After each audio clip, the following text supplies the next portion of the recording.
مسلم شریف کی روایت میں آیا ہے اور ترمذی میں اور حضرت فضالہ رضی اللہ عنہ کی روایت میں، یہ بھیا ہمیں نہ لکھ کے بھیجا کرے، ٹھیک ہے نا؟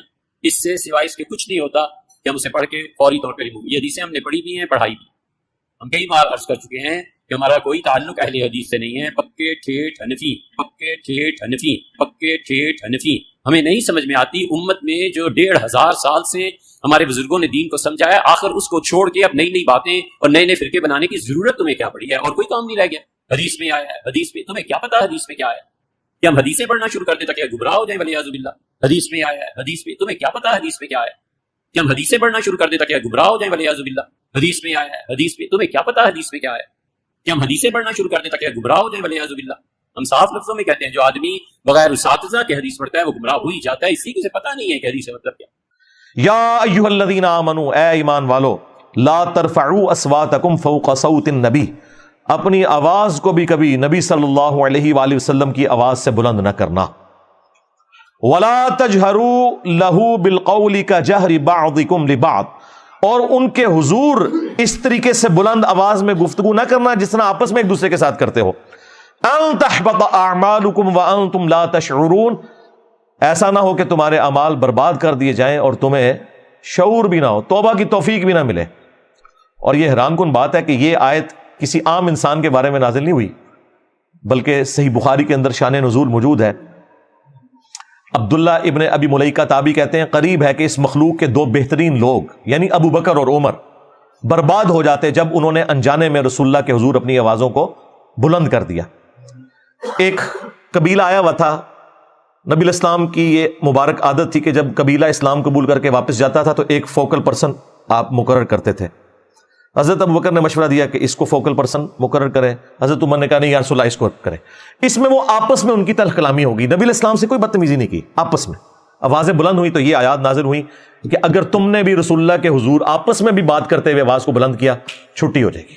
تو سرکار اگر یہ ابو بکر و عمر کا سٹیٹس ہے تو بابت شاہی کوئی نہیں، یعنی نبی الاسلام کی آواز سے آواز بلند کرنا اعمال کو برباد کرتا ہے، نبی کی حدیث سے کسی بابے کے قول کو بلند کرنا وہ تو تمہارا ایمان ہی برباد کر دے گا، کیونکہ میرے نبی سا ہے ہی کوئی نہیں، تیرے بابے تھے شاہی کوئی نہیں، بلکہ بابے تھے شاہی کوئی نہیں۔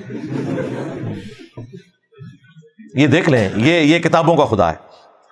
اب اسی بخاری کی حدیث میں آتا ہے کہ عبداللہ ابن زبیر کہتے ہیں کہ ان آیات کے نازل ہونے کے بعد حضرت عمر اتنی آہستہ آواز میں گفتگو کرتے تھے کہ حضور کو سنائی نہیں دیتی تھی، اور آپ کہتے تھے عمر اونچا بولو مجھے آواز ہی نہیں آ رہی، اتنے ڈر گئے۔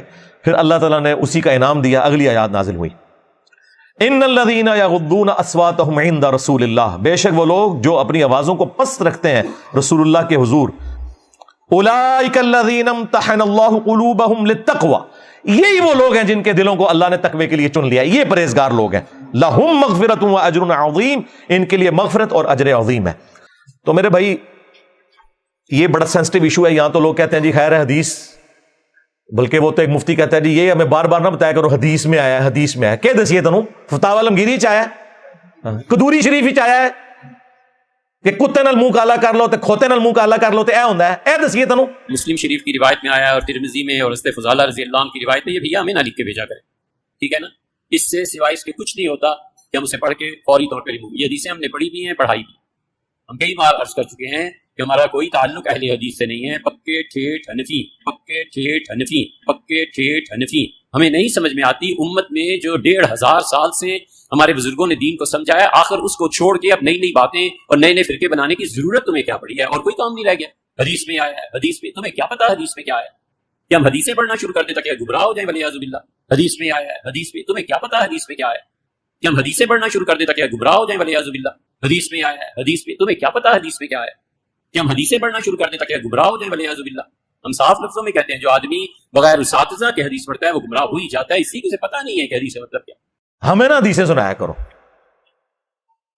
سورۃ النساء کی آیت نمبر 65 میں اللہ تعالیٰ نے فرمایا ہے کہ اے نبی تیرے رب ہونے کی قسم یہ مومن ہی نہیں ہو سکتے جب تک کہ ہر معاملے میں آپ کو اپنا حاکم نہ مان لیں، اور جب آپ فیصلہ کر دیں تو اپنے دل میں بھی اس کے بارے میں کوئی کجی محسوس نہ کریں، تب یہ مومن ہوں گے۔ اب ان کو نہیں ہضم ہوتا، یعنی نبی الاسلام کی ہم حدیث بتاتے ہیں، ان کو فوراً خیال آتا ہے کہ اچھا یہ اگر حدیث میں لکھا ہوا ہے تو بابا جی انہوں نے سی پتا، وہ پھر کیوں کر کے گئے وہ تو بابے تھے کلمے پڑھا کے گئے جی اپنے نامہ دے چشتی رسول اللہ پارٹی اشرف تھانوی رسول اللہ پارٹی، جن کو کلمے سمجھ نہیں آئے ہیں، ان کو اگر قرآن و حدیث سمجھ نہیں آئے تو وہ چھوٹی بات ہے، اتنی کافی ہے۔